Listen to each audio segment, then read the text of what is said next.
I checked for the spot on where I was swimming, and like it was like actually pretty deep, like good enough to take a dive. So I start diving there, and then all of a sudden, like I don't remember. So that was a year ago, like July 31st. I couldn't even feed myself, or like even scratch my face because I couldn't get my hand to this high to just scratch my face. So there was this time that I was as a general, and one of the nurses told me that her boyfriend was in an accident, and he knew the guy that was running this program at YMCA. So I came, I look at the place, I look at the guy that was running the program, so I'm like, okay, I'll give it a try. My name is Niels Jorgensen. I am the coordinator of Exercise Made for People with Disabilities, E.M.P.W.D.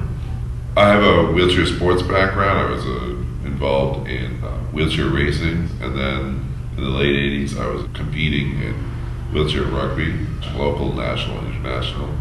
The person that I was going to be working with, it was actually someone who also is in the same condition as me. So it's not just some random doctor telling me like, oh, for people with your kind of injury, it's normal. So I knew that whatever he said is because he already lived it.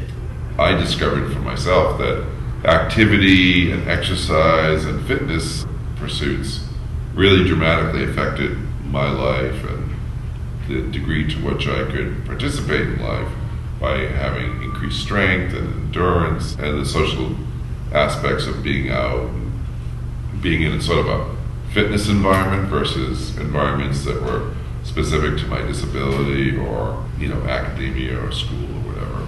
Something inside me was telling me that the more I exercise, the more I was going to help my muscles and my nerve to recover faster.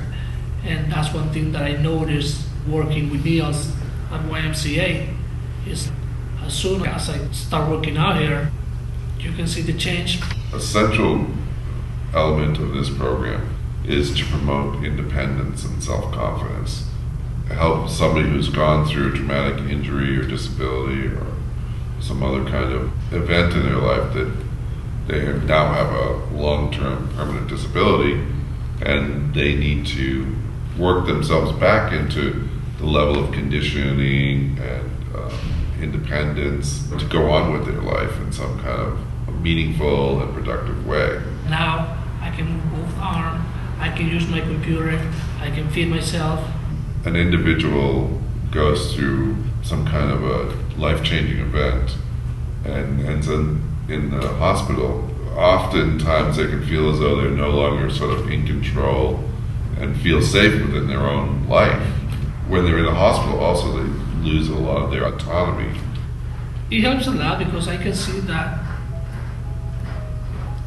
I was selfish at the beginning when I said that I don't care about other people, so I just care about myself.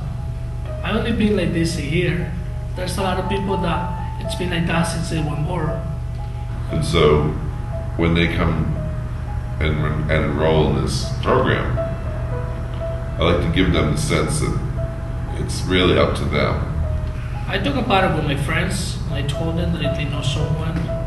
I also had told some people when I go to the hospital, they ask me like, where are you going? And I say like YMCA, ask for Niels Jorgensen.